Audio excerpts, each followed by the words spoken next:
नमस्कार दोस्तों, the Hindi hub में आप सभी का स्वागत है। पहले 5 अध्याय नया रास्ता के आप पढ़ चुके हैं। 5वें अध्याय में हमने पढ़ा था कि पूरा घर जो था मीनू का, वो जान चुका था कि मायाराम जी किस तरह के व्यक्ति हैं और सबने मीनू के वकील बनने के लिए हामी भर दी थी और मीनू जो है वो हॉस्टल के लिए निकल चुकी थी, हॉस्टल पहुँच भी गई थी। अब हम अध्याय 6 में पढ़ेंगे कि मेरठ में अमित के घर के क्या हाल चाल है, वहाँ पर क्या चल रहा है। चलिए तो शुरू करते हैं अध्याय 6। मायाराम जी के घर पर विषय जो था, वो चर्चा का जो विषय था वो क्या था? धनीमल जी और उनकी बेटी सरिता। मायाराम जी की पत्नी धनीमल की प्रशंसा कर रही थी क्योंकि वो एक अमीर व्यक्ति थे, लेकिन दूसरी तरफ अमित जो था वो बिल्कुल भी इस निर्णय से सहमत नहीं था, क्योंकि वो नहीं चाहता था कि किसी भी अमीर घर की लड़की को उसके लिए पसंद किया जाए, क्योंकि वो मीनू को ऑलरेडी पसंद कर चुका था, पहले ही पसंद कर चुका था। लेकिन उसमें ऐसी कोई हिम्मत ही नहीं थी कि वो अपने मन की बातों को अपने माता पिता के समक्ष, माता पिता के सामने बोल सके। यहाँ पर एक बात है कि अमित ने नई नई फैक्ट्री लगाई थी और उससे उस फैक्ट्री से काफ़ी अच्छा पैसा आ रहा था, संतुष्ट था वो उसके फैक्ट्री के काम से।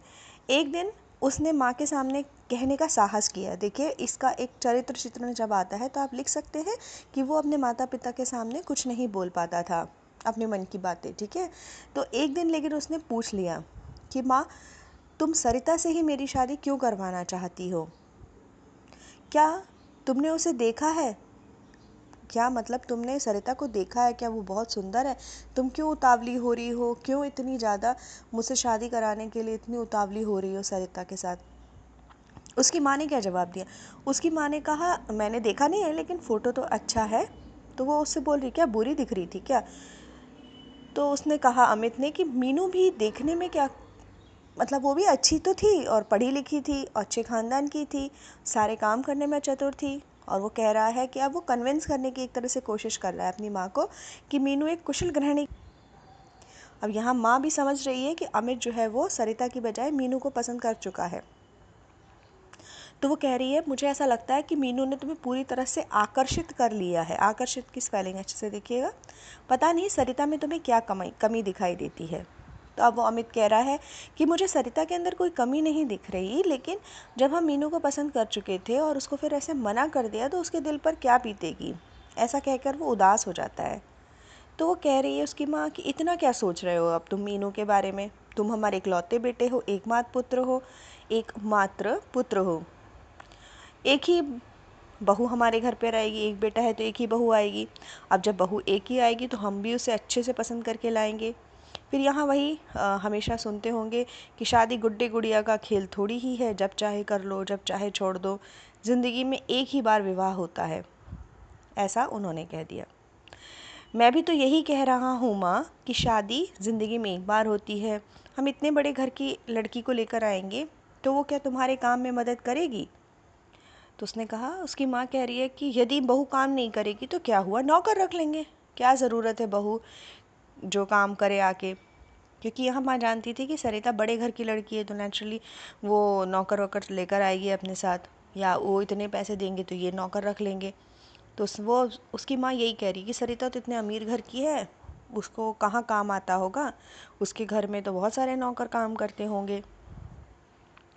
अमित फिर भी अपनी बात को स्पष्ट नहीं कर रहा है, लेकिन बस इनडायरेक्टली ही बात कर रहा है।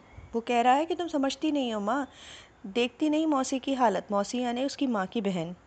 बड़ी मौसी ने अपने इकलौते बेटे के लिए बड़े खानदान की सुंदर सी लड़की को चुना था, और उस सुंदर सी बहू ने मौसी की क्या हालत की है आपको पता नहीं है? तो माँ आप ही यहाँ पर सकुचाते हुए बोल रही, हाँ वो तो है, मतलब सोच रही है, मौसी जी सारे घर का काम करती है, यदि किसी काम के लिए अपनी बहू से कह दे तो यही उत्तर देती है, माँ जी मुझे नहीं आता ये काम, मैंने तो अपने घर में कभी किया नहीं, हमारे घर तो नौकर चाकर हुआ करते थे। अब यहाँ अमित क्या बता रहा है, मौसी के एग्जाम्पल दे रहा है कि मौसी की जो बहू है वो तो बिल्कुल नहीं करती काम, और काम बोलो तो बोल देती कि मैंने तो ये सब कभी किया ही नहीं है।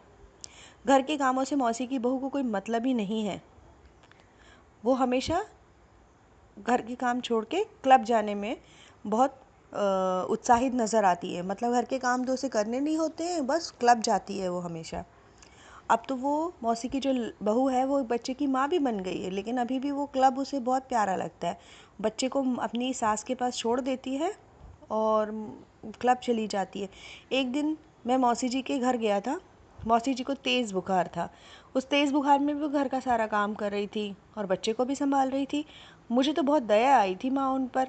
अमित की बातें सुनकर उसकी माँ को आभास तो होने लगा कि न जाने बड़े घर की लड़की को हम लेकर आएंगे तो वो एक अच्छी बहू बनेगी या नहीं। अभी उन दोनों की बातों का सिलसिला चल ही रहा था कि इतने में से बाहर एक कार रुक गई। अब आपको मालूम है कार से इनके घर कौन आता है अक्सर, है ना, धनीमल जी। तो धनीमल जी कार से उतरे, घर के अंदर आ गए। उनके पीछे पीछे कौन आया? ड्राइवर। ये प्रश्न अक्सर आता है, ध्यान रखिए। कार में से कौन आया? धनीमल। धनीमल के पीछे पीछे कौन आया? ड्राइवर। ड्राइवर के हाथ में क्या थी? पेटी। अभी इस समय भी घर में उनके पिताजी यानी अमित के फादर नहीं है, मायाराम जी, इसलिए अमित ने ही कुशल क्षेम पूछकर उनके सम्मान के साथ उन्हें बिठाया। कुशल क्षेम पूछना यानी उनसे पूछना कि आप ठीक हैं कि नहीं, आर यू ओके, ऐसा सब, हाउ आर यू, ऐसा सब जो हम औपचारिक बातें करते हैं वैसे। लेकिन इसका स्पेलिंग सही में बहुत कठिन है, आप देख कर लिखिएगा, या आप बोल सकते हैं उनको आदरपूर्वक बिठाया और उनकी कुशलता पूछी। ठीक है, सरल शब्दों में लिखिए, कभी कोई गलतियाँ नहीं होती हैं। पिताजी नहीं थे इसलिए उसको ऐसा करना पड़ा। मेहमान आए हैं, स्वागत तो करना पड़ेगा, अपनी संस्कृति है। धनीमल जी अपने साथ एक फल की पेटी लेकर आए और वो अमित को बिल्कुल पसंद नहीं आया कि ये क्या है, ये क्यों ले आई है। उन्हें पता तो चल रहा था कि वो अपनी जो पैसे की धौंस दिखा रहे हैं, यहाँ पर लालच सा दे रहे हैं, सबको मुंह लेना चाहते हैं, इसीलिए वो हमेशा कुछ ना कुछ लेकर आ जाते हैं। क्यों ले पूछ लिया, ये फल क्यों ले आया आप, इसकी क्या ज़रूरत थी। ठीक है, धनीमल जी बोले, बेटे कश्मीर से 4 पेटी सेब आए थे। कहाँ से आए हैं? कश्मीर से। मैंने सोचा एक पेटी अमित बेटे के घर पे ले चले, खाकर देखिए बेटा, बहुत मीठे सेब है। तो पेटी किस चीज़ की थी? लगभग सब लोग आम सोचते हैं, लेकिन यहाँ सेब की पेटी थी और वो कितनी थी? 4 पेटियाँ आई थी और उसमें से एक पेटी वो अमित के घर लेकर आए थे। और ये कहाँ से आए थे? कश्मीर से। ठीक है, अब अमित को और गुस्सा आने लगा, क्रोध आने लगा, लेकिन वो कुछ जवाब दे पाता, इसमें पिताजी आ चुके थे। पिताजी जैसे ही आए, अमित वहाँ से चला गया। माँ ने उसका उदास चेहरा देखा तो बोले, क्या बात है, क्यों उदास हो रहा है? तो वो बोल रहा है, माँ अभी कोई बात नहीं हुई है, रिश्ता नहीं हुआ है, फिर ये धनीमल जी पेटी लेकर क्यों आ गए? कहते हैं कश्मीर के मीठे सेब है, जैसे हमने तो कभी सेब खाए नहीं। अमित को बहुत गुस्सा आ रहा था। वो जान रहा था कि ये पैसों की शेखी हमारे सामने बगा रहे हैं, हम पैसों का हमें लालच दे रहे हैं। माँ ने समझाते हुए कहा कि बेटा अमित, इतना गुस्सा नहीं करते, है ना, अब हमारे संबंध जुड़ जाते हैं तो वो खाली हाथ तो नहीं आ सकते ना, इसलिए तुम गुस्सा मत करो, गुस्सा करने से कोई फ़ायदा नहीं होगा। तो अमित कह रहा है, अच्छा माँ, तो तुम भी उनके ही पक्ष में बोल रही हो। ठीक है, तो तुमने अब सरिता को इस घर में लाने की ठान ही ली है ना, ऐसा वो बोल चुका। गुस्से में ऐसा उसने बड़बड़ाया और अमित सामने पर एक न्यूज़पेपर यानी समाचार पत्र रखा था, वो देखने लगा। धनीमल जी उसी दिन सरिता को दिखाने के लिए तिथि निश्चित करने आए थे। यहाँ पर वो किस लिए आए थे? अभी तक देखो सिर्फ ऊपर ऊपर बात हुई है, लेकिन यहाँ पर अभी लड़की यानी सरिता को देखने के लिए तिथि यानी तारीख निश्चित यानी तय करने आए हैं कि अब हम किस दिन पर सरिता से मिल सकेंगे। तो ये अध्याय 6 था। अध्याय 6 में आप लोगों को सारी बातें जो हैं अमित और उसकी माँ के बीच में हैं, और एक जो है धनीमल जी का उनके घर में आना। यहाँ पर 2 पैराग्राफ हैं जो इम्पोर्टेंट है, तो आपको यहाँ बता देना है कि अमित जो है वो क्यों नहीं बोल रहा है और अमित क्या क्या चाहता है, क्या क्या चीज़ें बताता है अपनी माँ को कन्विंस करने के लिए, उन्हें मनाने के लिए कि आप मेरी शादी सरिता से मत करिए। लेकिन फिर भी माँ जो है वो धनीमल के पैसों से आकर्षित है और वो नहीं मानती है। ठीक है, तो हम फिर से 7वां अध्याय आपके सामने लेकर आएंगे। तब तक के लिए आप बिल्कुल अभ्यास करते रहिए, लिखते रहिए, पढ़ते रहिए। लिखने का प्रयास ज़्यादा रखिए ताकि आपकी गलतियाँ ना हो। और 7वां अध्याय जल्दी आपके सामने होगा। तब तक के लिए मैं पायल द हिंदी हब से आप सबसे विदा लेती हूँ। नमस्कार।